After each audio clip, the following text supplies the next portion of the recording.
So without any further ado, I would love, Richard, for you to introduce yourself, maybe tell us a bit about how you ended in this line of work and maybe share a bit about your journey. All right, let's Yeah, get it going.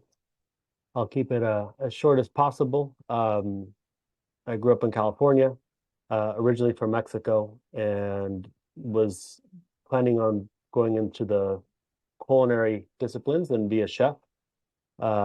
Discovered the gym and really got into training hard, and really enjoyed rock climbing. So I decided to do an expedition in Mexico and climb Pico de Orizaba, which is the third highest peak in North America.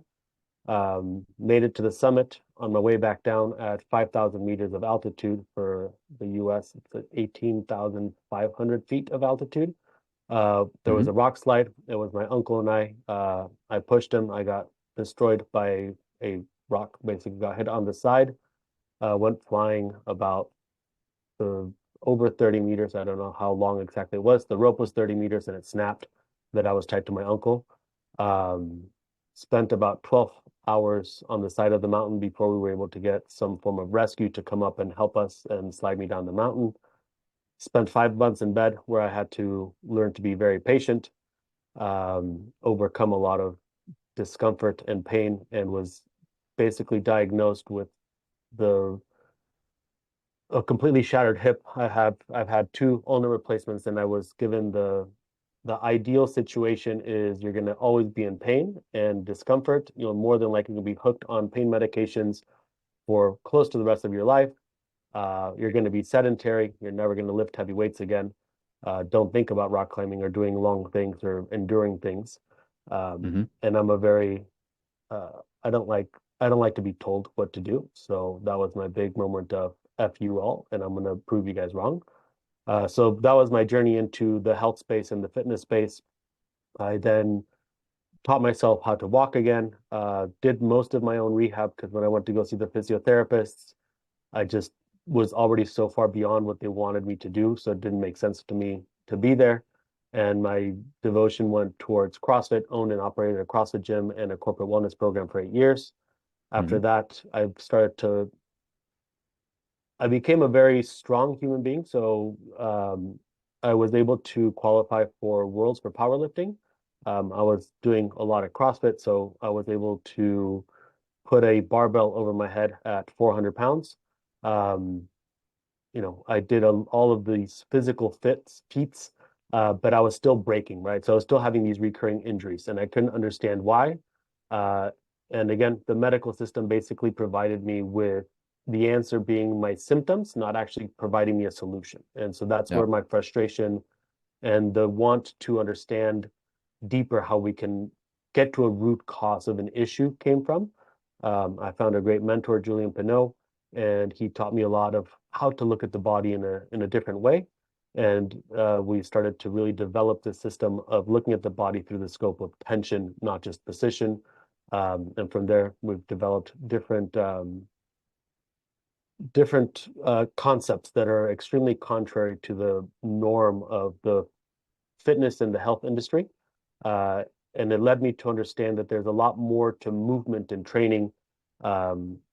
Having clients that are having full-blown breakdowns during workouts or uncontrollable laughter or flashbacks of certain events or traumas in life that maybe they haven't forgotten, led me to learn more about the nervous system, learn more about neuroscience, learn more about Eastern medicine, um, and kind of have made myself understand the human body at very different scopes, I would say, to very different levels.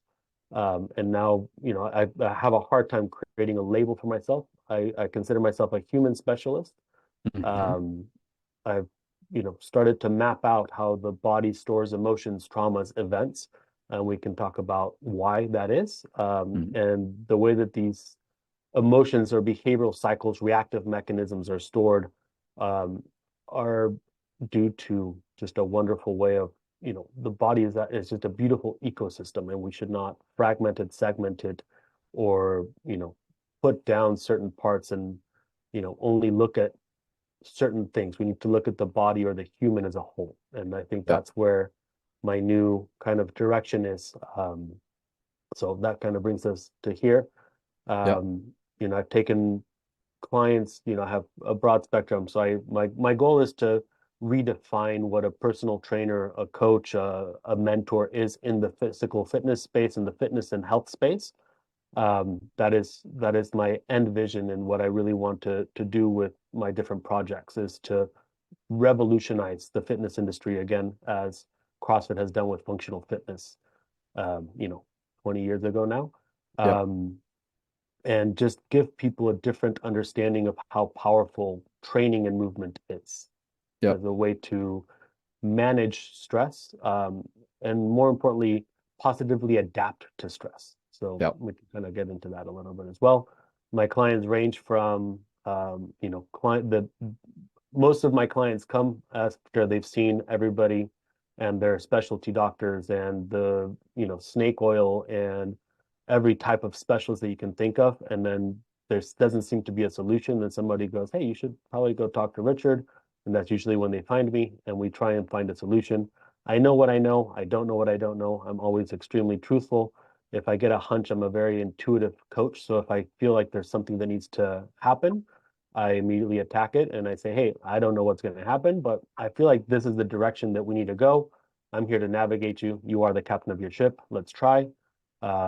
So, something as simple as low back pain. I have a few clients that were close to getting double hip replacements, because doctors had no other solutions. The pain was unbearable at an 8. There was no actual structural damage, so no herniations, no bulging disc, no fused discs, no damage to the spine. So the only thing that they can think of is we need to replace the hip or we need to cut nerves, which I think are the stupidest things that I could hear Yeah. That's from a crazy. professional. Yeah. Because again, you're basically just putting a bandage on. And that's because when you come out of that surgery and you go back to moving, you're going to have the same recurring patterns. But so we've taken these people and within 15 minutes diminished the pain. Yeah. But after a year, they're completely fully functional, doing the sports that they used to love doing, and you know, being able to perform again. So Yeah. those are some of the interesting things that I get to work with. Beautiful. I'm working with people with eating disorders now, creating a whole protocol with an entire clinic. That's one of my new projects. And that came from a client that, again, no solutions whatsoever, had eating disorders now for 20 years. It took me 3 months. The first 6 weeks were a bit rough, but she was pushing forward. We start to get towards the anxiety side and the needing of control. And then we found a solution through movement and very specific protocols that I created for her based on how she was feeling for the day. Uh, 3 months in, absolutely no purging whatsoever. I start to find the cycles in the body that force the Yeah. relapse, and we attack them. And after 6 months, she's like, "Yeah, same stress came in, but I don't feel like doing that as a behavior." So we completely start to change the perception and how we want to react as a safety mechanism for the body, right? So Yeah. that's what I Amazing. kind of do now. Beautiful, man. And it's also beautiful to hear your journey. It's always like what they call the hero's journey, right? It's always like a kind of like downfall of your identity of what happened to your maybe to your story that has crumbled or your body, but there's always like some kind of sign of life that pushed you up on a path that you actually became, yeah, your own healer and then eventually share that service with the world. So I'm Yeah. interested into a bit more of the why. So a lot of people although we are very individual in our journeys and our own type of healing, there are a lot of hmm like similar struggles and pains and traumas.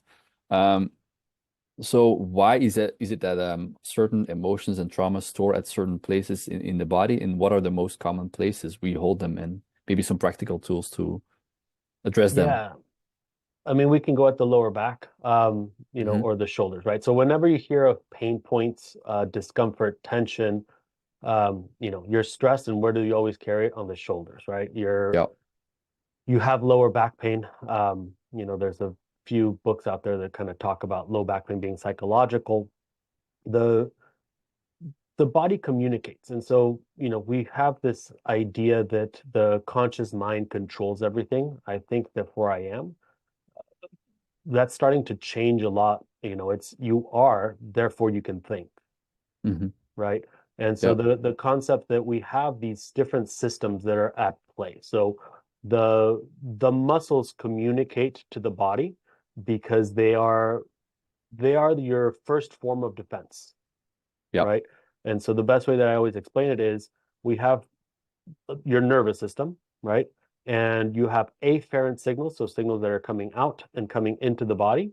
And then you have efferent, which means you're controlling and you're expressing or acting on it. Um, the the point of a human being, right, at a basic level is to survive, right? I think we can all agree that we want to survive and be in this world. So the best way for you to survive is to do what? To keep your spine as healthy as possible. Yeah. If you damage anything along the spine where your nervous system, right, the vagal tone and all your nerves are running to send out information of everything that's going on, you're going to have a hard time surviving in this world. So for me, it made sense that we have these bigger structural muscles, which are the ones that you can contract, right? So your glute max, your pecs, your transverse abdominals, they're not muscles that you necessarily feel all the time. You have to really work at them at the gym or moving X, Y, and Z. And then you have much smaller reactive muscles, right? And so these muscles are high up on the neck. They're on the inside part of your pecs. They could be on the shoulders or the traps where you feel the tension in your lower back, hip area. These are muscles that are very afferent, meaning they're very reactive. You can't control them at will. You don't contract them at will. They react to the environment. And so the bigger muscles have more efferent nerve endings versus the smaller muscles that you don't control have a lot more, I think it's 83% more afferent nerve endings. The body works and we can go into like the neuroscience a little bit. And if I lose anybody, just write down your questions and I can simplify this, right? Because again, it's not a simple a simple topic. But essentially you're playing 4D chess. So the body as a learning machine essentially is constantly observing. And constantly observing isn't just with the eyes, right? There's different sensors at play. So you're smelling, you're hearing, your skin actually has sensors, your feet have sensors. That's why you want to be grounding and walking barefoot. So do your hands. So there's a lot of different sensors that are observing your surroundings. And then those signals are being sent up to the cognitive brain. There's a hierarchy of the nervous system within the medulla oblongata. And the whole point of the body surviving, because energy is expensive, is to conserve energy. So if I could conserve as much energy as possible, be an autopilot, I will do so because I don't know when the next time is that I need to exert a lot of energy. Okay. So the body is constantly gathering this information. It's sending the signals up to the brain. It's observing. It creates a prediction, and the body wants to live out the prediction. That's why we love to be safe. We love routines because we know exactly what the experience is going to be like. Okay. So your body observes, the mind creates a prediction, the body wants to live out that prediction. Now, if your prediction and the experience of that prediction goes way better than you thought it would, you're essentially winning the fight, right? So you get to go towards a reward system. If you lose, you go down the hierarchy of the nervous system and your body wants to find a new way to survive or a new way to make this reaction. Does that make sense? So, as a way to look at it is if you've had something that was traumatic in life, right? So you have some form of phobia, it's for a certain reason. There's a trigger that sparks it, and then the body reacts accordingly, whether it's elevate heart rate to tell you that something's wrong. It gives you that gutty feeling in your stomach where you've had like that pit in your stomach. You have a very high rattling narrator going, this is absolutely wrong. I'm thinking of 10,000 ways I need to get out of this. And so as you start to play with this, the body starts to store the information. And I found that we store the information in certain parts of the body. So if you notice that you start to over socialize, you'll start to feel tightness or heaviness on the left side. If you're more of a perfectionist, OCD, anxious person, very detail oriented, never satisfied because of, you could have always done better, you'll notice that there's a lot more stress coming through the right side. On the lower body and the hip, it's always about anger. So it depends on where the body is sending these pain signals. It's usually because we're either A, not expressing our animalistic and primal selves, or because we have repressed memories and thoughts, right? So the id from Freud, that are stored, and we're not able to express the anger because there's no safety to express, or the body just doesn't feel that you're ready to see certain events that have happened in your life.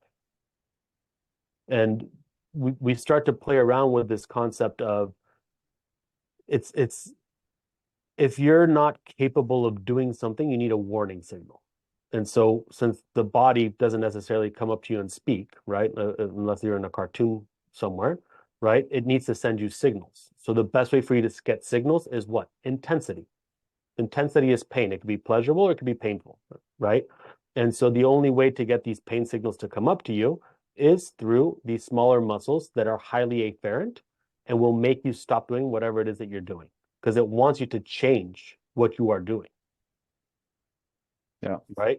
So you see this a lot where people are heading to work and right away their lower back starts to hurt, or they get home from work and their lower back hurts. More than likely because they didn't get to express the anger they had in the meeting or X, Y, and Z.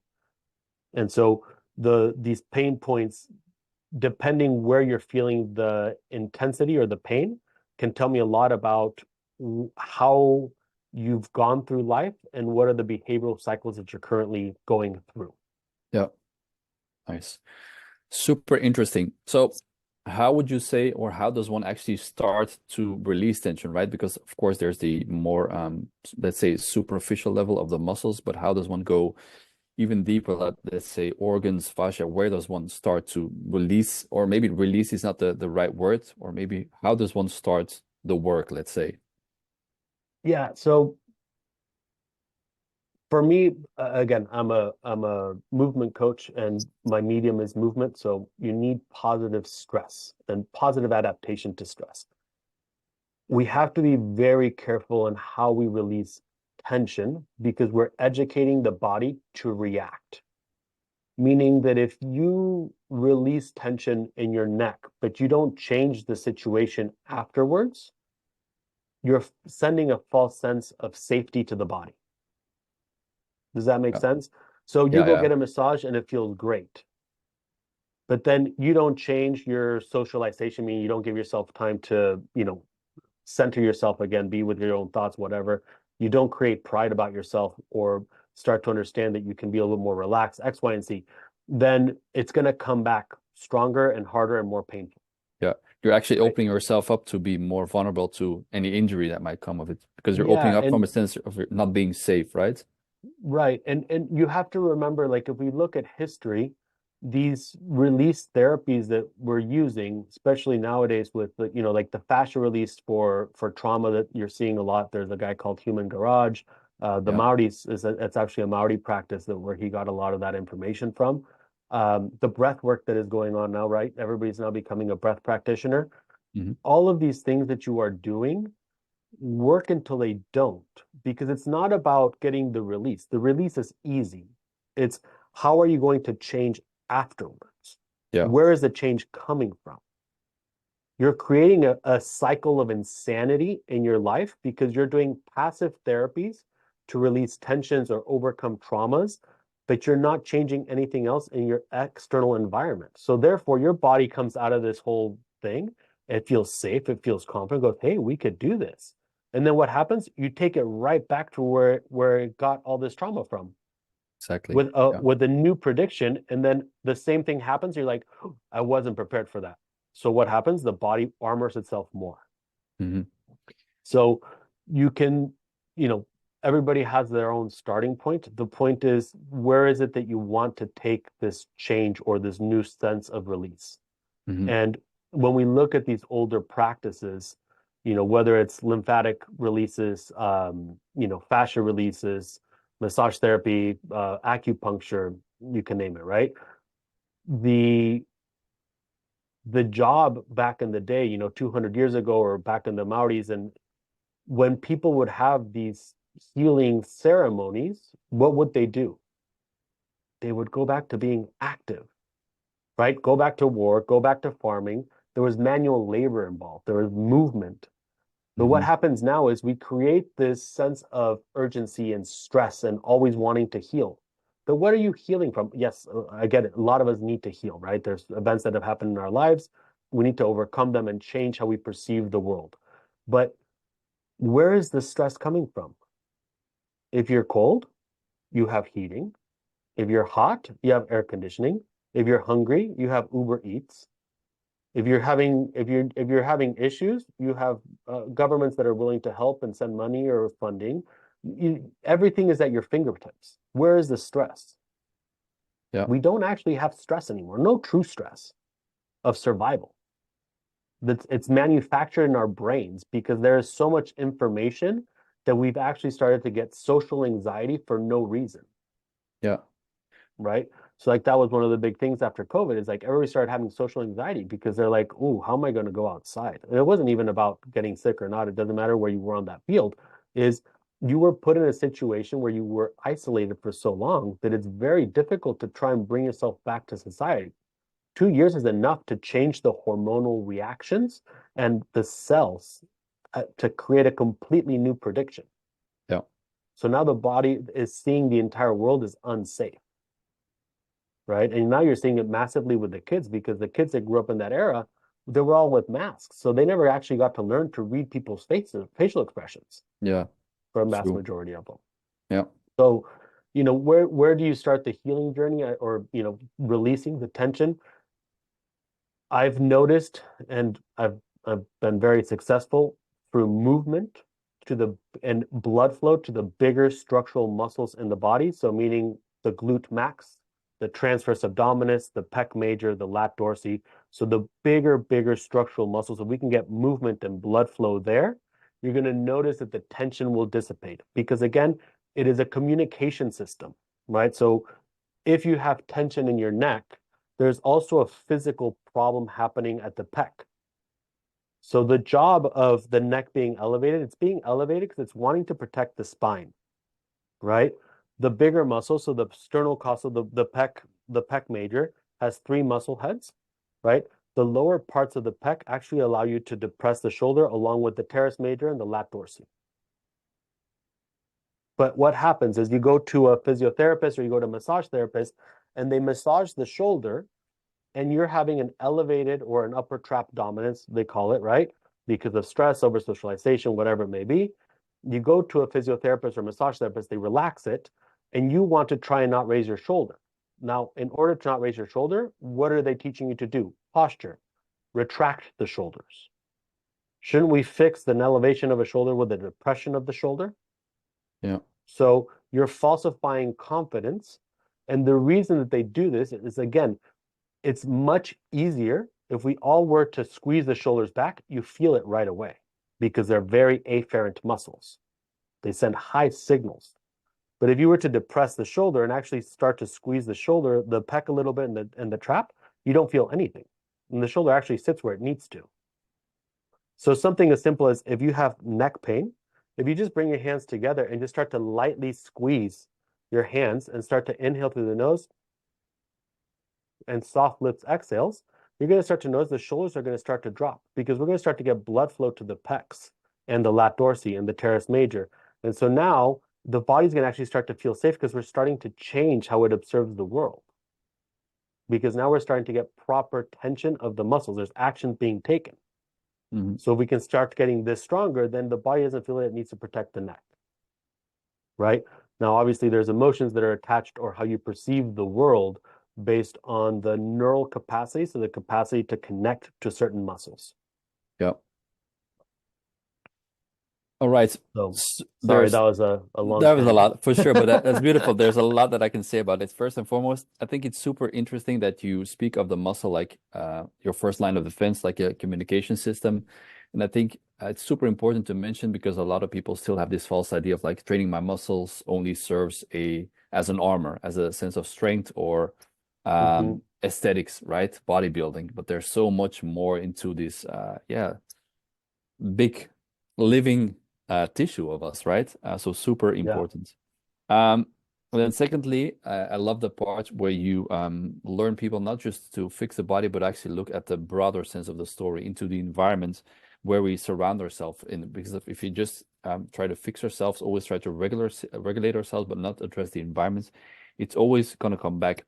And speaking of the environment, our environment isn't just the physical world, right? There's a huge digital space, and I think social media is a huge environment of influence, especially in giving us ideas of traumas or pains we don't actually have, because there's so much information out there. And like, oh, must have this, I must have that. I'm going to try this and try that. So it's super difficult to actually see the forest to the trees. And I feel like a lot of people, they want to have this sense of belonging, right? And that's why they relate to all these different aspects. So maybe if we could talk about the sense of self of belonging, it comes almost back to the defense mechanism of like tribal nature, belonging somewhere, connection, and that's kind of like missing big in our culture. So where do you feel like that kind of struggle manifests into the body, right? In the sense of belonging to yourself and trusting that you can belong to yourself as well.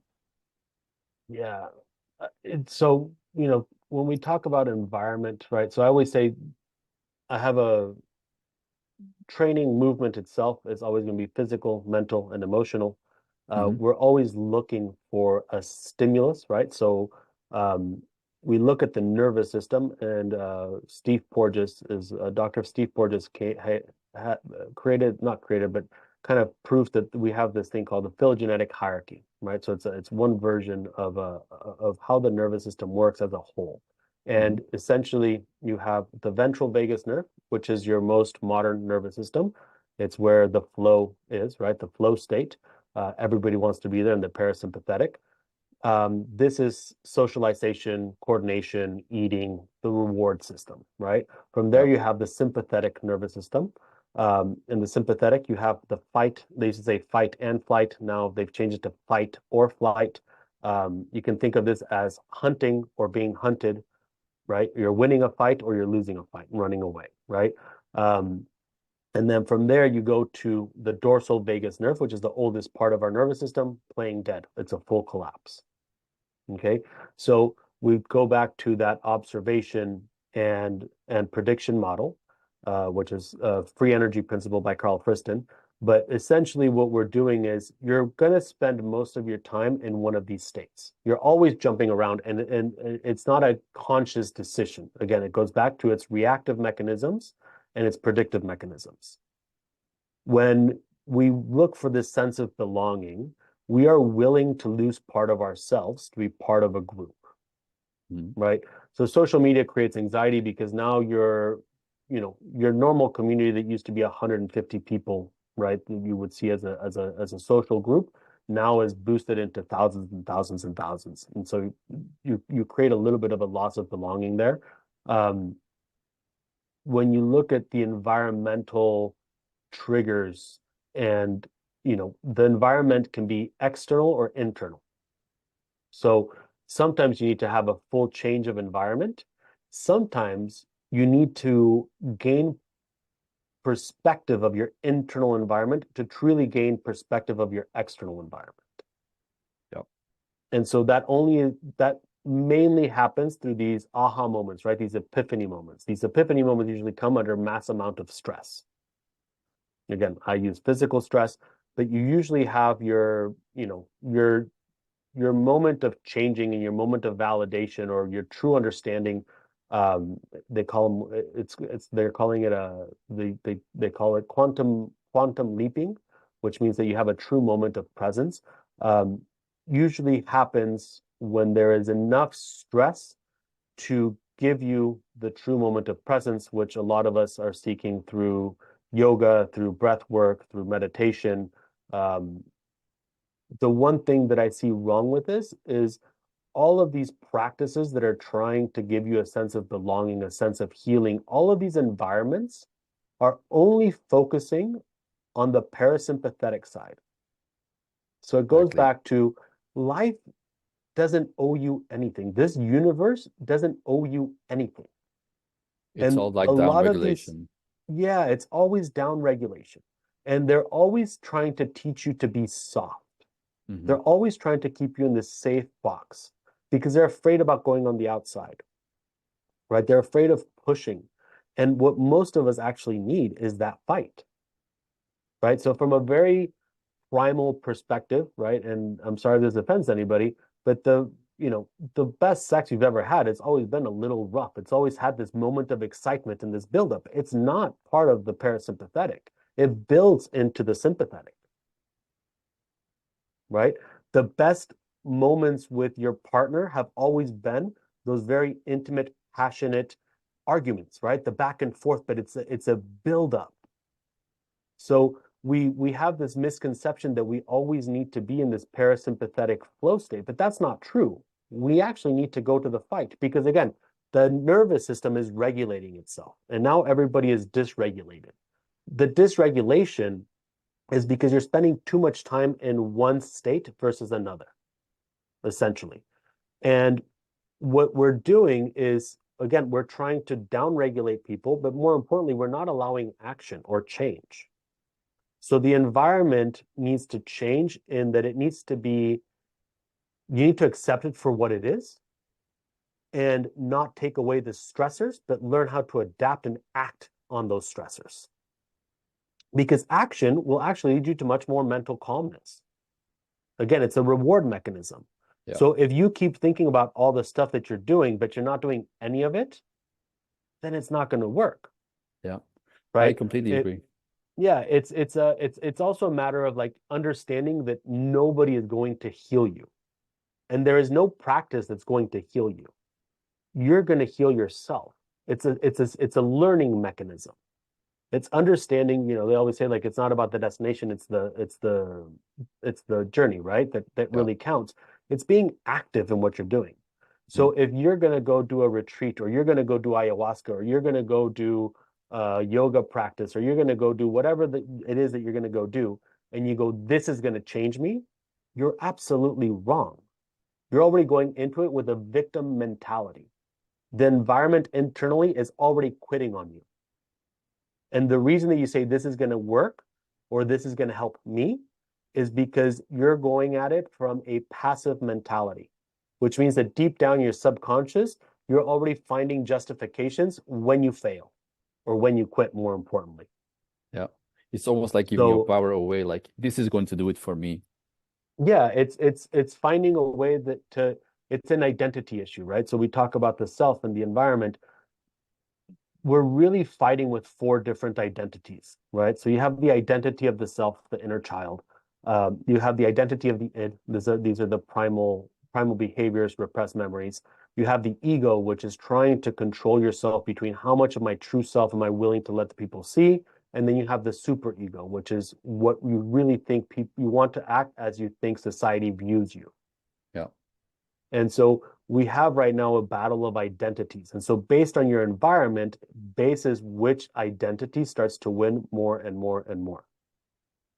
So the environment can help a lot in healing, but we have to understand like what is it that we're trying to heal from, right? And again, we go back to the reactive and the prediction and the observation and trying to have these experiences.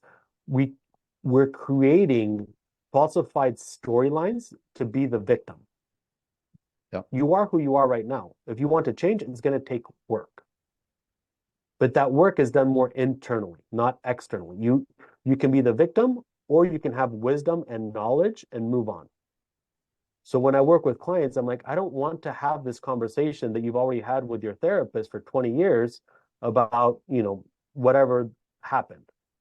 I want you to change that perception back then, right? So we need to change that perception. That perception only changes when you've overcome it. You cannot accept something if you do not express the anger or the rage or the fight towards the event. You cannot have empathy or acceptance of that event, period. I always say the best example, I get in a fight with my wife. We discuss it. She apologizes. I apologize. Sorry, the mind always apologizes. I apologize. She accepts my apology.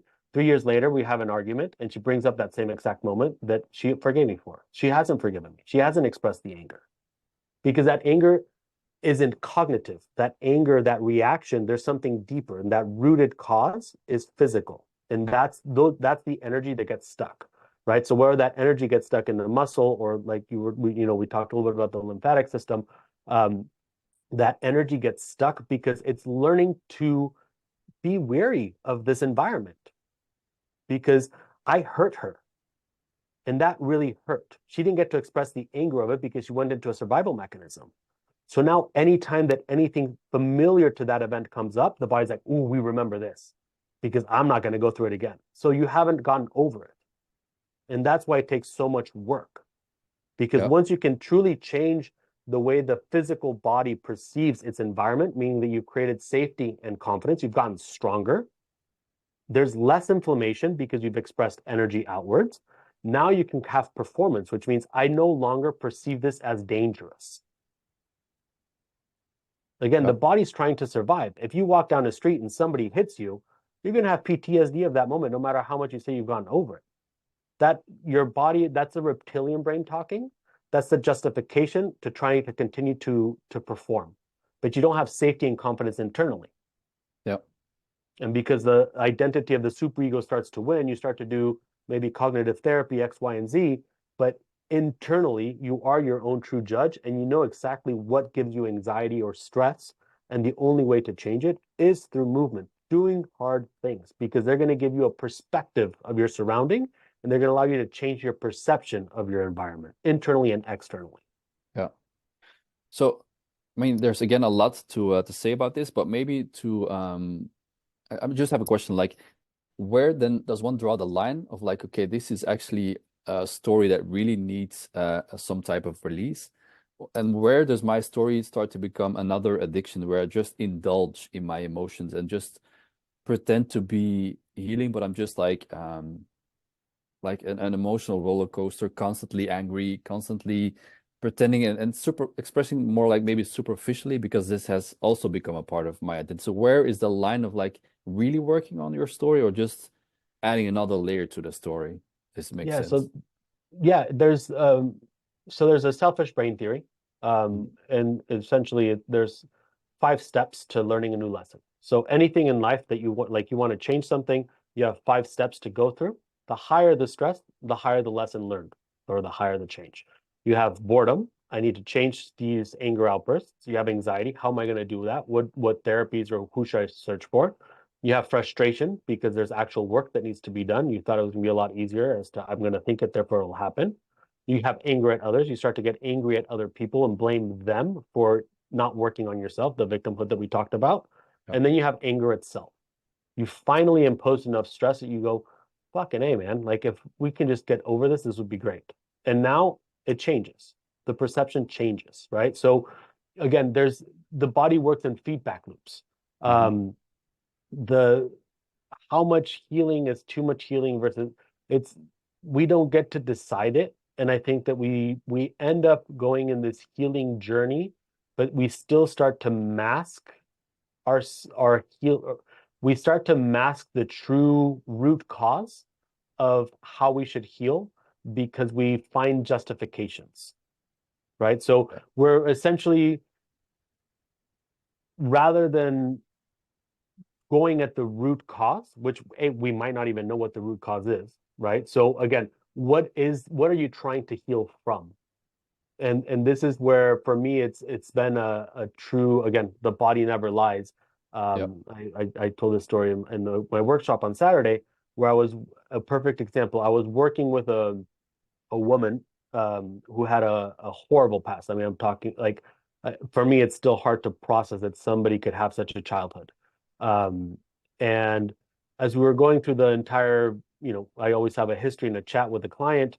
She's explaining all this to me. I'm like, holy cow, like this is some serious stuff. But she was explaining it to her with such a calm face because she's talked to therapists and therapists. So the cognitive side of it has created a justification of acceptance. If you say it enough, then it no longer has an emotional impact on you. But Yeah. the body doesn't forget. So we're talking, massive abuse physically, verbally, sexually, a whole lot going on, right? So I have a method called Swami. where it's breathing and contractions of the muscles, and we're going through and we're doing some exercise, trying to get some self-love and some self-confidence by getting the lats and the pecs to activate through higher stress. And we do this for about 30, 45 minutes. We start to have a conversation. She starts to get angry, kind of teary-eyed. We go again. And then she comes out of it. It's called extinction training, which is another concept that I use. Essentially, she starts to cry. And I go and I'm like, hey, are you okay? What do you need? I'll just sit here for a while. And she goes, a very vivid experience popped up, but not a memory, right? It's not a memory of me recalling. Like I was there. And it was a time when she came home. She was being bullied about her hair. The mom was drunk and just basically took clippers and shaved her head. That was the one thing that came up. Now, again, from the social perspective of what traumas need to be worked on first, that might not be the biggest one. I mean, you're talking massive sexual abuse, you're talking physical abuse, like beaten to the hospital several times as a child, into future relationships, X, Y, and Z, right? This was the most important thing that made her feel unsafe in her body. So through movement, we can bring up these experiences, relive them, and change that perception. So we were able to go and express the anger that she had at that 7-year-old, time frame. And then she was able to go give herself a hug. And then out of nowhere, the low back pain went away, the shoulder pain went away, and she felt like a completely new person. Now, when we look at environment and healing and too much healing, this person sought people and groups of people to try and find a way of creating acceptance for herself. Again, she never actually worked on herself expressing. She worked on finding different people. So it started with drugs and addiction to get away from truly facing these moments in time, right? Then she got sober, and then she went to CrossFit and started doing CrossFit 18 times a day because that's a way for her to continuously escape and passively not have to think or be one with herself. Then she got into born again Christianity. And so, you start to see these patterns where, yeah, one is healthy. I'd much rather you be at church 8 hours a day than, smoking meth.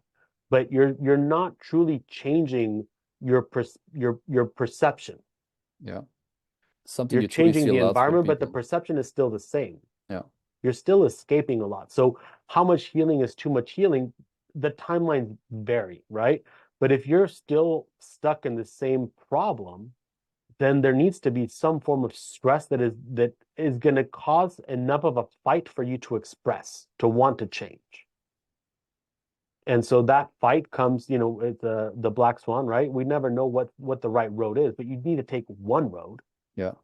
right? Don't just sit here and be like, oh, well, I have these 10 different roads, so I don't know. So I'm going to take 3 steps here and then come back, and then 3 steps here and then come back, because that starts to create insanity.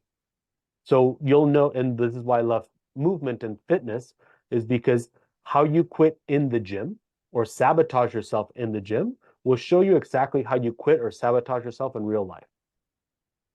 So just by me having somebody in the gym and watching them breathe and contract muscles or do a hard workout, and how they decide to change their muscle tension, or how they decide to justify why they didn't do as well as they should have, or all these different excuses, it's Yeah. the same exact thing that they're going to do when they go to work, when they go into a relationship. It's the same thing. It's information in, information out. Constantly You like put this, seeking for the way of yeah, least resistance almost. you're putting a perception, but it's the same information coming in. It's a different tool set, shall we say. Yeah. Does that make sense? So it's again, stress is always coming in. You're having all this stimulus come in. It's how do you want to express and react to the stress that's around you. So at some point you have to realize that, yeah, you want to be present and you want to take action on something, and it might not be the right thing, but you'll have a lesson that you learn from it. Yeah. So that lesson is now you not just having the information that breath work is great for me or the meditation is great for me. Now you have the actual knowledge of like, okay, so meditation is great for me if I'm in the right state of mind, if I'm emotionally okay. Because if I'm going to go try and meditate, but in reality, I have to go take care of my 3 kids, I have 12 meetings, I have 8 hours of work, I'm extremely overwhelmed, you're not going to really meditate. Again, you're passively meditating in hopes feel more self-centered. But your body and your state is already somewhere else. So you're passively doing an exercise to prove to yourself that you're fucking stressed out. Sorry if I cuss. I get passionate sometimes. No worries. But essentially, what you're trying to do is your your dysregulation, right? Your state is not matching the action, right? Yeah. And again, it's a survival mechanism. The best way to explain it is who has to drive to work every single day for work, right? Or 5 days a week. It becomes so common sense, like that route that you're doing, that who's done it in autopilot and gotten to work and hope they didn't run anybody over, right? That happens quite often. Or you get so used to that route that sometimes it's the weekend and you realize the halfway going to the gym or going to your friend's house or whatever, and you're like, holy shit, how come I'm driving to work? Because your body goes into autopilot. It shows you how passive you can truly be. Yeah. And I think there's two perspectives, right? So on one end, it's like just about that last point, like we are all trying to maintain and save energy, right? So it all depends on where that automation comes from. If it comes from like a conditioned, painful person, it's bad to be in like this constant habitual automated behavior, and we have to break it. But eventually, we want to return to again a state of automation where behavior happens naturally, but from a more empowered sense of being, right? I think at least that's the way to live, Yeah, to maintain and use their energy again for actually living, right? Not just to create this sense of awareness, but this sense of aliveness, right? right. Yeah, it's the point of healing is to elevate your life.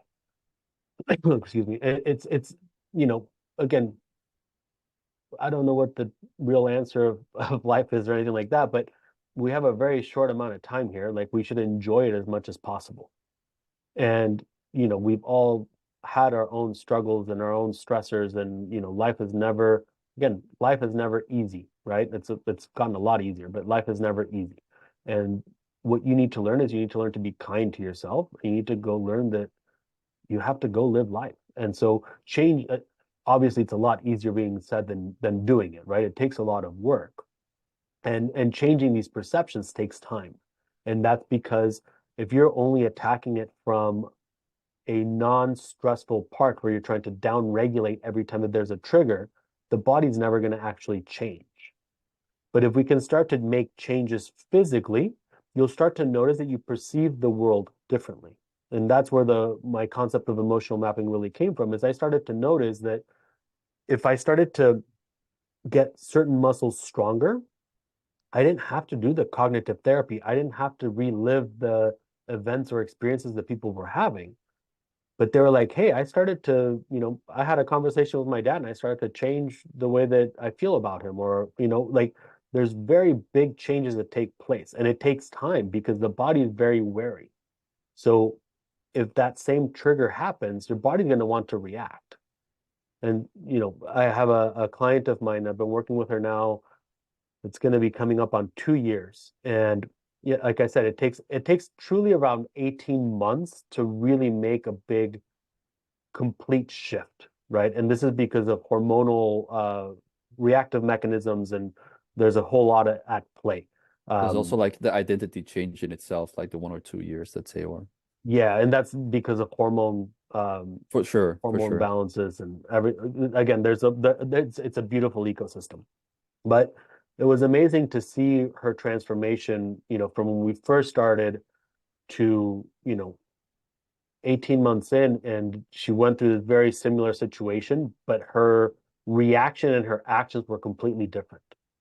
And it was great to see because now she's changed completely, but now she's having to fight a whole nother set of, I wouldn't even say demons. We've been able to develop the safety and the confidence, and now the expression is ready to take place, Yeah, I right? love that It because just takes if time. yeah, if I might add to it, it's so interesting because a lot of people don't seem to realize that for sure.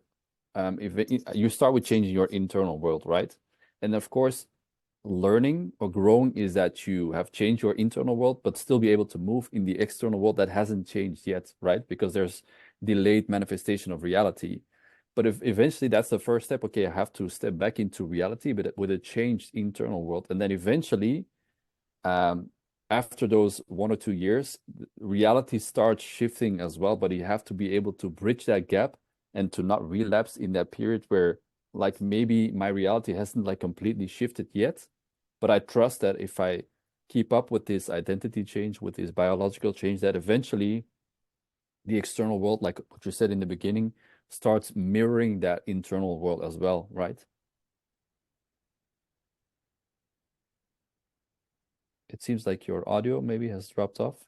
Is anybody else still hearing Richard or not? No? Say something again. Can you hear me now? Yeah, you're back. You're Am I back. back? Okay, cool. Um, yeah, so the the timeline is interesting, right? So life is relative. And I blame Rocky, the movie Rocky, for this because I feel that that started a instant gratification generation, right? Because he lost and it took a 5 minute montage of him running up the stairs and beating up a dead cow to make him a champion, right? And there was feats there, but now you're in this kind of TikTok world that we talked about, and we have this, you're feeling sad, take a pill. You're feeling anxious, take a pill. You're feeling pain, take a pill. You're feeling more pain, go take a massage. Like the people want to have this sort of, you want to lose weight, here's 6 weeks or here's a pill. Right. And so I think like the biggest thing in this sort of healing journey and this sort of change of environment is understanding that the timeline is different. And yes, the perception is different. Right. So I'm a very unstructured human being. I have tried to become more structured. I have become more structured. Um, but my wife is very OCD and like very type A, and I'm extremely not. And so in her eyes, I haven't changed a bit. But in my eyes, I'm like, I put this call on my calendar, which for me, that's a big step because normally I just have a calendar in my head because I'm like, I'm going to remember everything. Don't worry about it. Right. So small changes like that are huge. And the biggest thing that we do is every time that we hit a goal, we change the goalpost, we change the needle. So we never enjoy the victories that we have, take in the lessons, and then progress or evolve. We choose to go, I always use it from the physical standpoint, but it's like I have shoulder pain, and I'm like, okay, and I see that they don't have engagement of their chest, right? So it's a very simple example. So what do? We start to get a little bit of chest activation, but they don't feel the chest, but they don't feel their neck anymore. They don't feel the discomfort in the shoulder. But to them, it's like, well, yeah, but I was expecting to be like bench pressing heavy weights today or X, Y, and Z as an athlete, right? And you're like, yeah, but do you remember that you came here because you couldn't even move your arm overhead?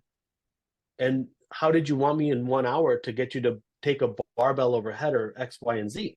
It's the same thing with, with these sort of, social anxiety, like going out and getting drinks or, having these sort of weird quirks that you are judging yourself based on the environment, which is social media, which is just a absolute clusterfuck of information being thrown at you 24/7. And, they've gotten so good at explaining something in 15 seconds. And you think that it's going to happen if you go do it. And of course, you have to go through these 5 cycles, right? So there's a part of it is the G.I. Joe fallacy, which is it's a term that if you guys aren't from the US, but in the US in the 80s and early 90s, there was a show called G.I. Joe, which was a military show, and it was an NBC. And after every show, right before they would go to commercials or right before they started the show again, they would give you a fun fact like, you shouldn't be eating cereal. Well, they would probably say, you should not be having eggs for breakfast. They raise your cholesterol. Now you know.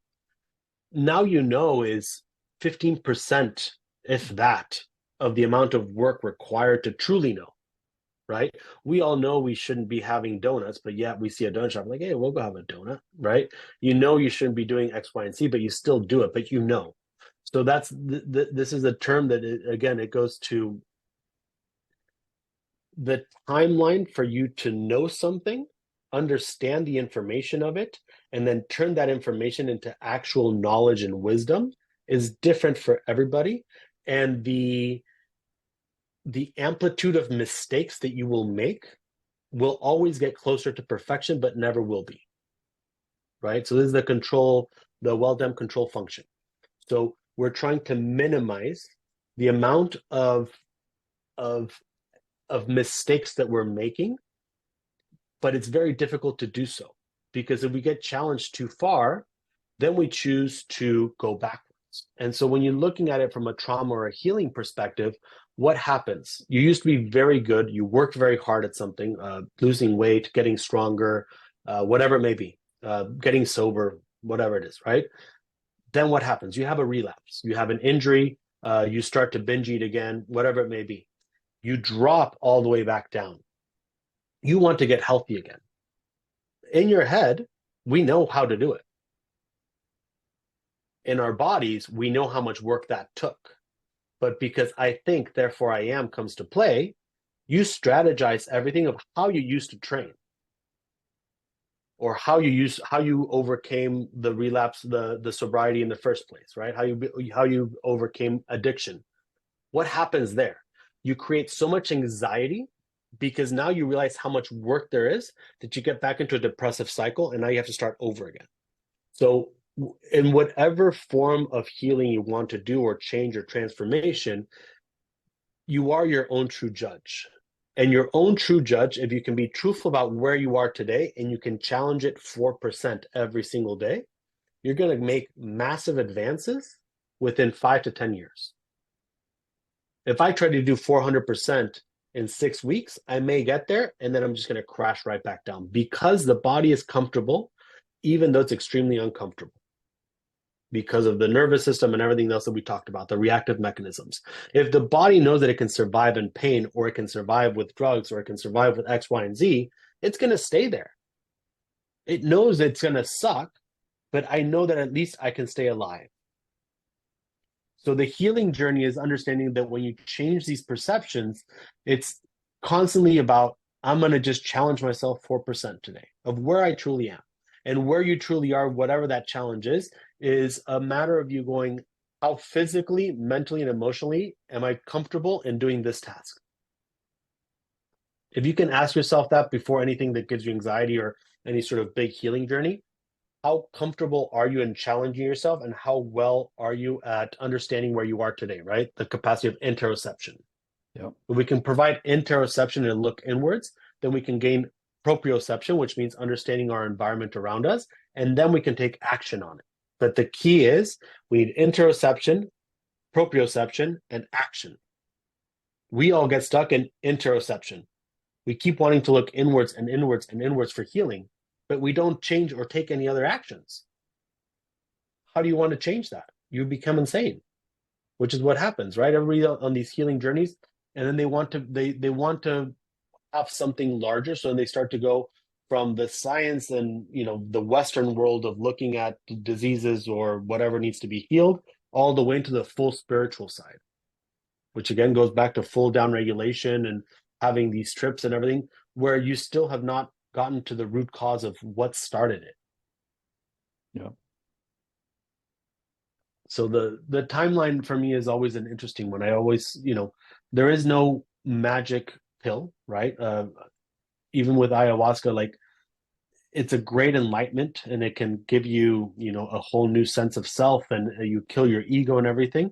You're also opening up all these doors at once. And again, you're creating a false sense of safety. Yeah. I, You I want to change add to the it. environment, Yeah, you change your internal environment, but what happens after the retreat? You have to go back home. exactly. And that environment hasn't changed. It is. And it's like, I always say this to my clients, like, people are always looking for clarity, right? And I say, you actually don't want all the clarity because if you receive all the clarity, like imagine like for the sake of like an ayahuasca ceremony, you receive so much what you think is clarity, but you see too far ahead, you see too much. So you get overwhelmed and anxious, like all these steps to take. Well, if you just take one simple action, you'll get like Joseph Campbell says it like you walk the way and the way appears. I think it's Joseph Campbell who said that, not sure. But eventually it's like that's the whole goal. Like you take one step and then you receive the next step and you don't have this overwhelmed of needing all this clarity. And like people have this idea of like, I need to know everything. I need to be able to predict everything before I'm safe enough to move forward. But it's an illusion. You don't want to have this vast spectrum of all these different paths because it's too overwhelming, right? You just need this one step, this one action. It's like I always compare it to like how a muscle works. Like you have this, you're not just going to stretch and be open. You need this a stretch, but also the strengthening part. The stretch is maybe the belief, and the strengthening is the behavior. You need that behavior to manage that belief perspective, right? So it has to be in Exactly. balance. So Yeah. Yeah, there's a the the muscles, right? So I mean, um, we can look at the that belief system of change, and the beauty with the muscles and the motions is that you can really control what you're starting to change and how, versus like you said, like the ayahuasca just opens up everything. yeah, It's crazy, and I think that it's I always say, like, if you were to go back to when, to the tribes, only the shamans were really the ones that were doing ayahuasca, not everybody and their mother. So I think that it's crucial for, for you guys to just look at what is actually a fad that's happening right now and what is actually doable. Like what's actually sustainable. exactly. As we start to see the rise of psychedelics and therapy, which I think that with the right therapist, I think it's great. But when you just start to use it recreationally, again, it starts to bring up too much narration of the cognitive brain without any action afterwards, and that's the problem. And that the key for physical intensity is, I don't need you to be crazy strong or any of this. I just need you to do hard shit. Like, go do something that's difficult, that makes you question yourself a little bit.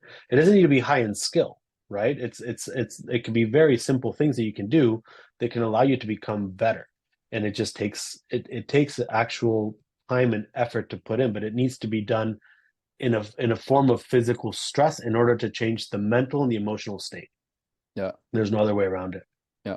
And I think a lot of what we like kind of like been saying through this session is that a lot of things come back to the sense of like trusting ourselves again, like trusting like, okay, I have enough information and I can move on with this information that I have. But people have this tendency to always like almost give their power away, like what's next, what's new, and they're always like in lack of trust of their own being, right? There's this huge problem I see in Yeah, this current culture.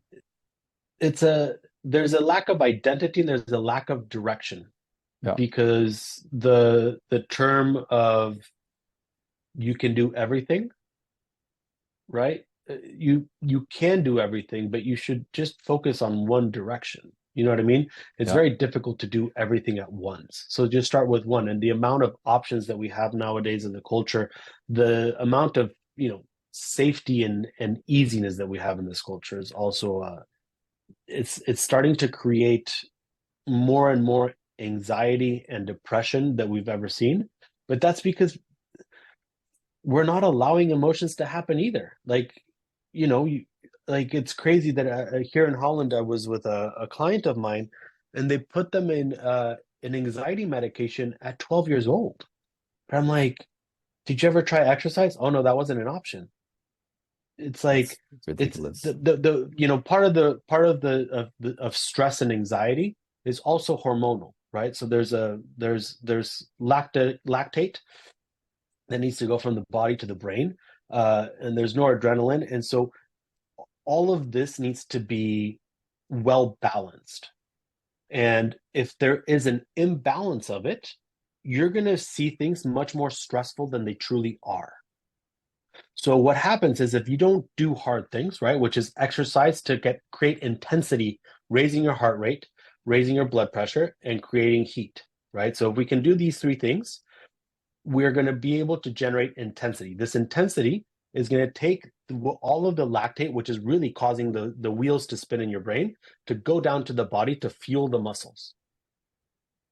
If we do that, you get mental calmness. So if you're feeling super stressed and overwhelmed, the best thing that you can do is put on headphones. If you guys have Spotify or YouTube, or you guys can go, whatever music source you just look up brain food, or look up focus music or chill focus music. You usually want to be at about 42 hertz, and just start walking. Nasal breathing only, and try to get your heart rate to 120 minutes beats per minute. And do that for 20 minutes, right? Being able to do that is going to raise your sense of self. It's going to strengthen your heart. It's going to start to gradually shift the way that your lactate is flushing from the body to the brain. And it's going to allow you to mellow down and not be so stressed. And not only that, we're going to activate the calves, which are the pensive muscles, and they're going to allow you to create, a list of priorities of what needs to take action. You'll be able to problem solve. Like if you're feeling anxious or depressed, the first thing that you do in the morning, you wake up and you walk around on your tippy toes. So you get the calves going first thing in the morning. So the first thing that I do is I wake up in the morning. I try to get my morning sunlight in. You walk on your tippy toes. I make my coffee. Usually I drink water, and then 45 minutes later I'll have my coffee. But I'll be walking on my tippy toes, do calf raises, and I'll do 3 sets of push-ups. Some days I do a lot. Some days I do 5. It doesn't matter. It's the movement. You're just getting the system moving, and then that allows you to have priority for the rest of the day. Nice. Yeah, in a few days you'll see everybody walking on the streets with tippy toes. Like, what are they doing? Walking on That'll their be tippy wonderful. toes. But it kind of like also resonates with the idea of like the simple things, right? Like we always think it has to be so complicated, but just like going for a walk, like the most basic fundamental movement pattern of human beings is being ignored. And there's so much mental clarity from just going Yeah, on a walk. And I think that kind of like relates to the idea of like everything has to be extra and special and new, and it's such bullshit, right? It can be so simple, and people are afraid to be bored almost like, oh, it's too boring to go for a walk. But it's like these simple things right. that do the healing. And for me personally, I had this breakthrough when I just before I did my ayahuasca ceremony a few years back, where I was into the space of like the next new big thing and trying and trying and trying. And I remember just before I took my first sip of ayahuasca, I had this breakthrough myself, because eventually life is a ceremony, not just that event. I realized like I actually don't need this. I've done enough. I'm actually Right. ready to accept what I have, right? And I just enjoyed the session, Yeah. but I wasn't expecting to receive anything. And from that on out, not because of the ayahuasca, but just because of I sat there and said, like, when is it actually going to be enough, right? Just to accept the simple things and work with what I have, right? And this Right. internal sense of trust, that was, at least for me, super important. Yeah, it was it's funny because I worked with a group of shamans and a ayahuasca retreat center. And I was essentially, once they go through the retreat, then I kind of help people go through like, okay, so these are things that we can do once you get back to the real world. Um, but it was funny, like they're like, oh, well, you should do a ceremony, this and that. And I was like, I don't have a calling to do it. Like I don't feel that I Yeah, need to do it. Like the whole point of the ayahuasca ceremony, from what I've heard, is like it's supposed to call to you and you're supposed to have this intrigue and this excitement to do it. And I was like, I don't have, it's not even that I'm not afraid of it. It's just I don't feel the need to do it.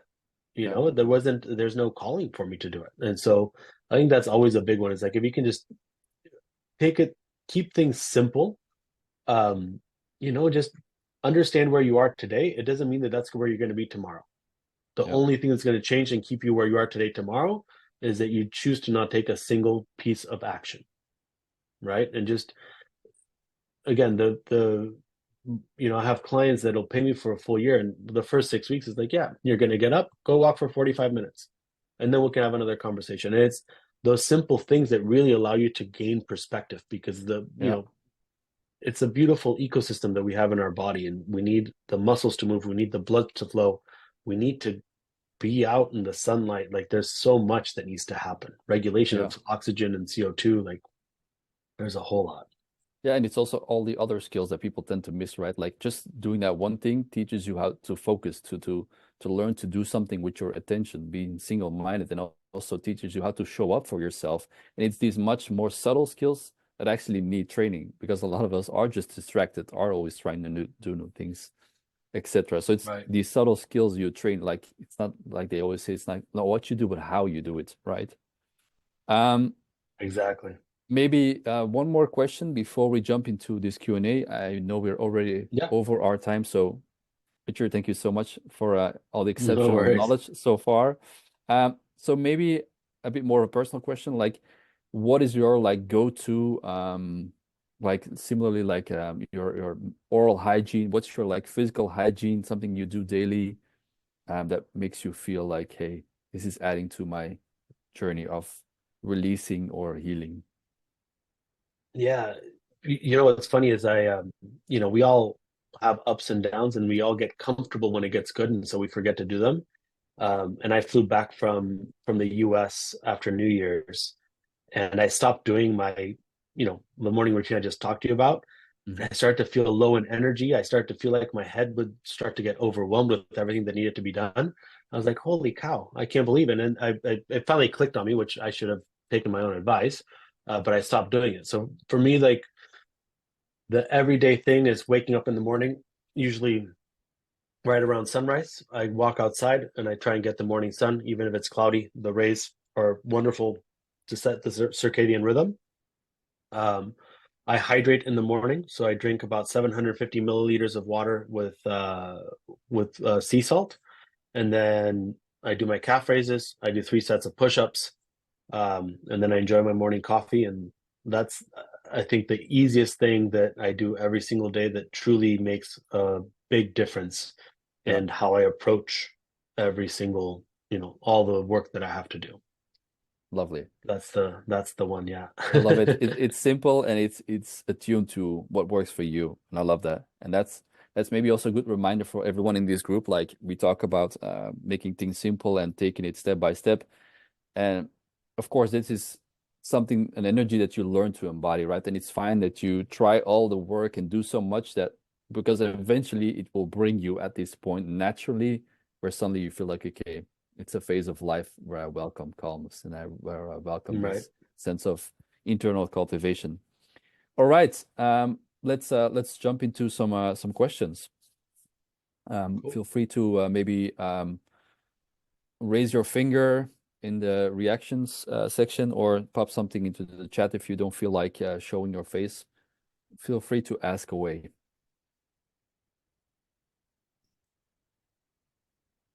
We're all processing. It's a lot of information, super dense, but super, yeah, a lot of like similarities to, yeah. I mean, I share these things in my own words and actions, but it's beautiful to hear that from another perspective as well. So don't be shy. Don't be afraid of asking a wrong quote unquote question. This is an opportunity to ask away.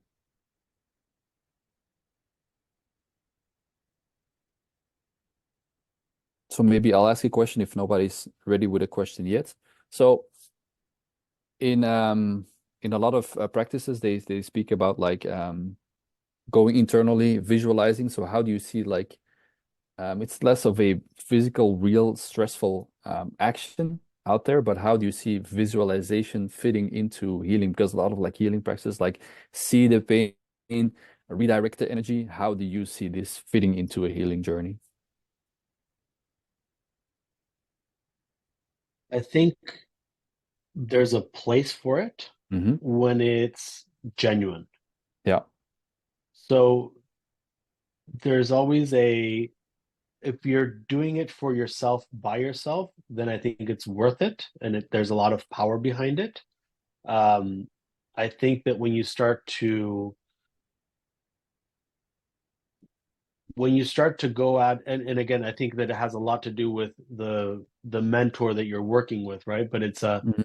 if you truly listen to the guidelines and you don't do it in an autopilot mode, right? So meaning that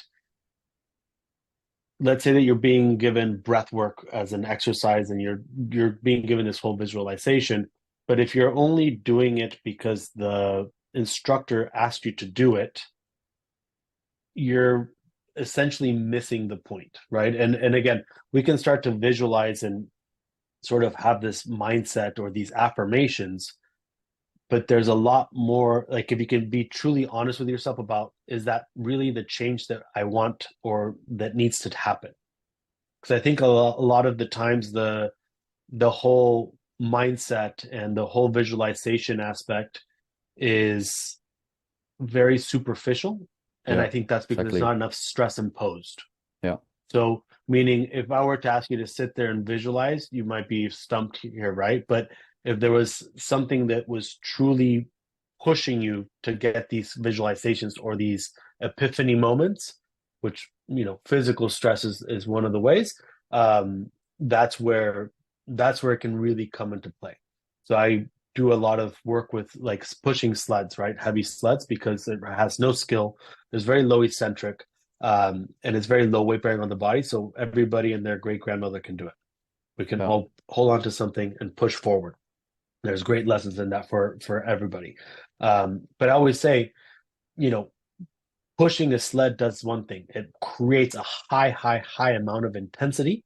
It raises your heart rate, it raises your body temperature, and it brings up a high amount of pain or intensity. So that again starts to change the body and the perception of the body. So I always tell people, I'm like, you're going to die, right? Don't start pushing the sled to endure the sled, right? This is where the intent is very important. You're going to go here to essentially see how far you can physically push your body. Your mind's going to quit, not your body. Your body won't fail. You can always take one more step, and that's a beautiful lesson in it. And so I see exactly where people are based on how much intensity they put into that sled push. And you can see people that will justify it because then they'll start to pretend that they're suffering. So they start to like scream and grunt and hit the sled, and it's a falsification, right? It's a frustration mechanism. It's a quitting mechanism.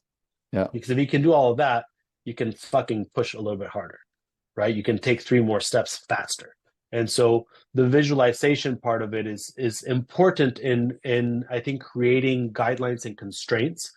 I think that in order to provide the results, you need the action of some sort, and you need 100%. the physical Yeah, stress to really make the change.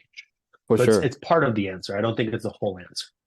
Yeah, I totally agree. And it's like anything, I mean, for me personally, anything in my life has become better because of action, right? And if not, we're just wishfully thinking. And it's fun. We have beautiful minds. We can visualize, think of the future, but it becomes mental masturbation, right? It becomes an illusion at one point. So we have Right. to be able to put that into reality and stop this analyzing mind, because eventually we can not think of new things with the same thinking that got us there, right? And only new action can create new results and it's going to change our thinking. So it's super interesting.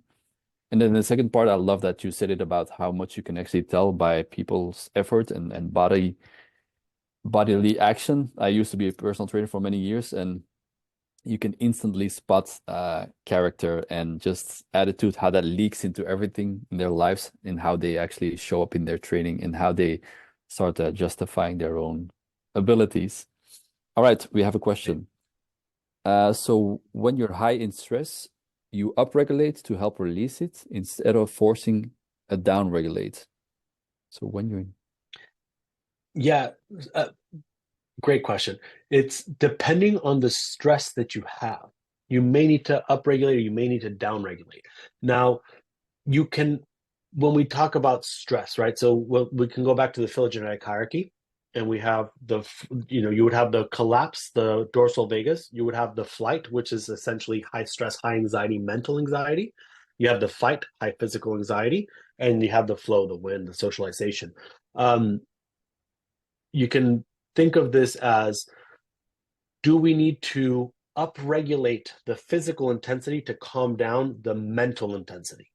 Higher physical intensity will bring mental intensity down, right? If we have symptoms of high stress, so like a symptom of a panic attack, so short breath, or we have, the points of discomfort in the body that are showing or heart palpitations, then we can start to down regulate.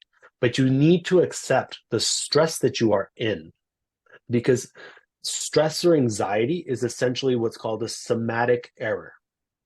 We talked about the body creates an observation, it makes a prediction, and it wants to live out that prediction, right? So a somatic error is, I observe a glass of water, I'm thirsty, I think it looks like water, I'm going to drink it, and it's vodka. Whoa, right? It's that shock right away.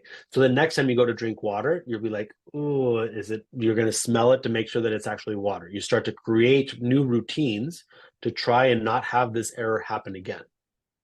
So when you have a high amount of somatic errors that build up on each other, it's a very reactive, non-active mechanism to try and survive.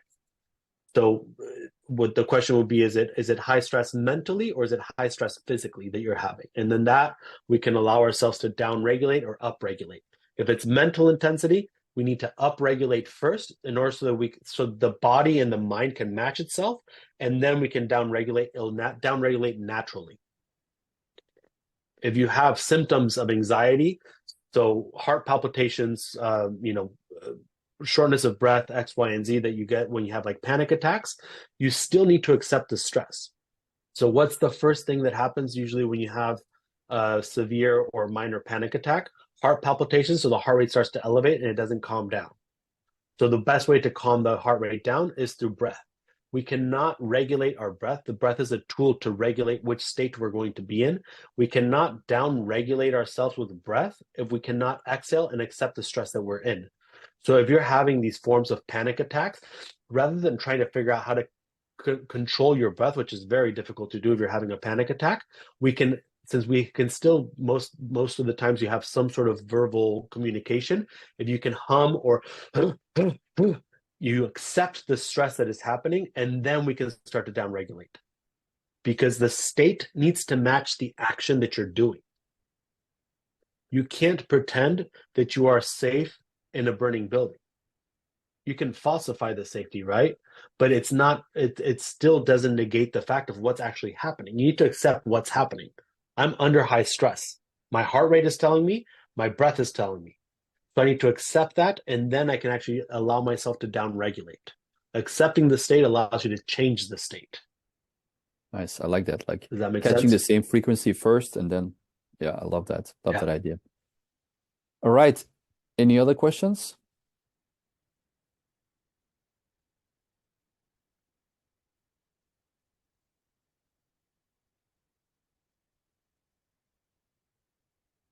Don't worry if there's no questions.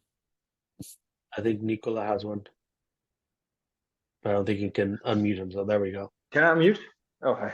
Ah, there we go. How are you doing? I was doing, the SOAS races, and Yeah. I was going through a whole lot of emotions, and I was crying like I was a little boy. Felt like a 13-year when I was 13, and now there's like this, the search for that feeling again. Do you know what I mean? So Yeah. how do you deal with that when you're trying when you're trying to process it, or you haven't quite figured it out yet?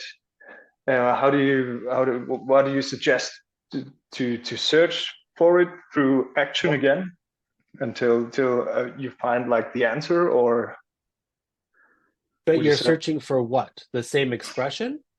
I don't know. It was too much of an emotional experience. So to really figure out what was happening or feeling, but so Yeah, but again, the point of using movement to overcome trauma is to overcome trauma. It's to rewrite the storyline. So yeah. trying to, and first and foremost, the same man never crosses the same river twice, right? Because you're not the same man and it's not the same river. So you can't expect the same experience because the body has now shifted or changed. You connected, you had an expression, a bottom-up expression, and now you've changed. You can try and analyze what happened and go back and maybe right now it doesn't make sense, but 2 years down the line, you're like, holy shit, okay, now that makes sense, right? So it's that black swan epiphany moment, where it'll become absolute common sense. Right now it doesn't make sense to you, and you're trying to search for the answers. Going back to the same exact thing you were doing before might not gear the same results. So you're going to have to look at different workouts that can kind of allow the energy to come back up. So if it was something like that, about 13 years old, you can go to like glute bridges for the right side and see what happens. Mm-hmm. All right. Beautiful. Thanks, man. Cool, for sure. All right. Any other questions?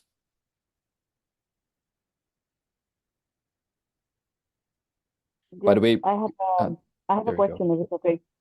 Earlier on, you were talking about taking actions. That's really important. Isn't it also important to have like the balance between visualization and action? Because that's what I understood. That you said that it's like more about taking actions than visualization. But I think it's more like having a balance in between the two of them, because I think if you don't have visualization, you can't take action. Yeah, right. So there needs to be that concept of everything. There are no absolutes, right? And there's always a spectrum. And so we just need to find out how much of, and everybody's an individual, because we could all go and be at the same bar and sit down and have the same drink, and we'll all have a different experience. So everybody's unique. How much visualization versus action you need is going to be dependent on the person. If I have a client that is always visualizing, but I never see an actual project come through or a change being made because there's no action, so paralysis by analysis type thing, then I know that they just need to take action. If I have somebody that's always taking action and sabotaging themselves, so for me it's like, okay, so I have somebody that's always doing an ayahuasca, and then 2 months later another one and another one, like there's no direction of that end vision. That's also going to be an issue. Like let's take a step back and we can have a conversation from there, right? So there of course there needs to be a balance of how much visualization. I always, I keep things very simple. I go through, okay, so what is my end vision as a human? What do I want to do in this life? And how do I see sort of what am I really working towards at a broad but specific end? And then from there, I can sort of reverse engineer. And then I go at what are my life principles or values that I live by? For me, I have passion, I have knowledge, and I have respect. 3, I keep it simple. I don't like to, I'm a very simple human being. And then from there, I go, what are the experiences that I want to have? And is what I'm doing today going to help me get to the experiences that I want to have tomorrow or have in the current moment? So there is a moment of visualization and strategy. That's sort of that flight state, right? That's the I've gotten out of being bored. Now I need to be anxious because I need to strategize and figure out how to make things happen. And then you need to step out of your house and go take action. So obviously there does need to be a point of strategy, but it's if you have like somebody that has social anxiety and they're like, well, I'm going to go out with my friends. That sounds like a lot of fun. And internally it does sound like a lot of fun. But then what happens? Visualization. What if there's a bad person there? What if I want to get in a fight? What if this? What if this? What if this? And now you stop going out. So you stop introducing stress, and rather than people teaching you how to better adapt to stress, right? Rather than them exposing you to new stressors adequately, they take more and more stress away. So in the US, it's gotten so bad that now I can just go on my phone, download an app, and say I'm anxious, I have social anxiety. I don't even need to leave my house, and they bring the pills to my door, right? So you could visualize all you want, but more than likely somebody in that situation needs to take action and stop visualizing. So it's a matter of, there's always, you're playing this 4D chess with the human body, and there's different attributes that you're looking at. So for me, it's when I deal with people that are, super stressed out or have high anxiety or burnout, it's usually from a lack of action, and there's an over visualization, strategizing, cognitive way of trying to deal with the issues without ever actually dealing with them. Yeah. So it's a back and forth. Yeah, I think it's kind of like relates to what I said before, like the contraction expansion. Like let's say visualization, the reflection side is more like, okay, it's opening up the gap, expanding a bit and self-assessing. But then the other part is contraction, actually self-assigning, actually actioning towards the person you want to be. And that creates movement, contraction, expansion. But if there's too much expansion, you might break yourself, whatever. But if there's too much contraction, the same thing can happen as well. So it's like this propulsive movement almost. Right. All right. Maybe one last question before we finish it off, because we are already like a good 30 minutes over time. Any other questions?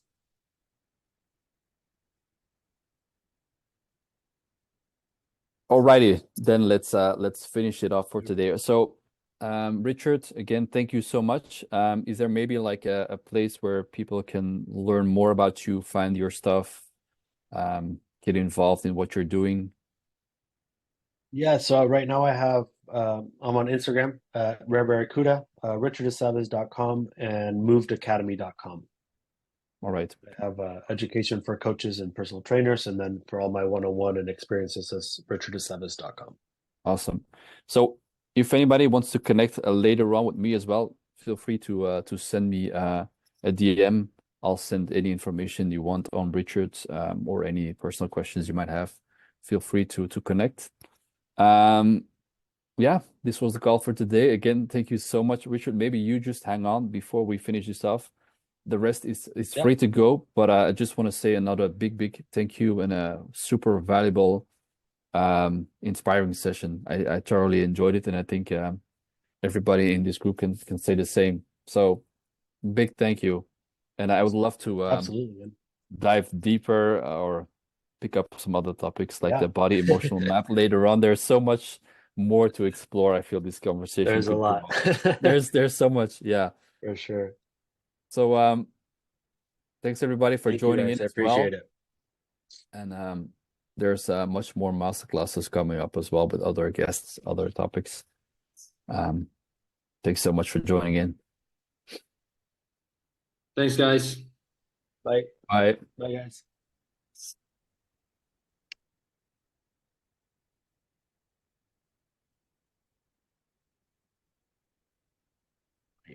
There we go.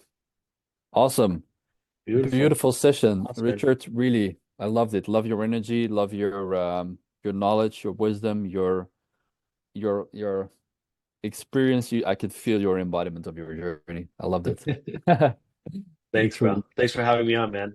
It's a pleasure, man. I hope you enjoyed it, and I hope you find it valuable as well. And yeah, Yeah, that was great. That was awesome. That was perfect. We'll keep in touch. Yeah, and if you ever want to come up to Amsterdam, just let me know. I would love to, man. And I'm already thinking. I know it's a bit far ahead, but yeah, man, I'm already thinking about live events. I would love to have you on at one point if I have my own spot to invite you to give a session to. I would love to have, that's why I have these master classes, to have like different topics, people coming together, somebody who knows about food, somebody who knows about the body, and one point, get them together for like a not to say retreat because I don't really like that name retreat, but just like a gathering. Like a gathering. Yeah, nice, man. Awesome. Lovely. Yeah, I'd be down. I love it, bro.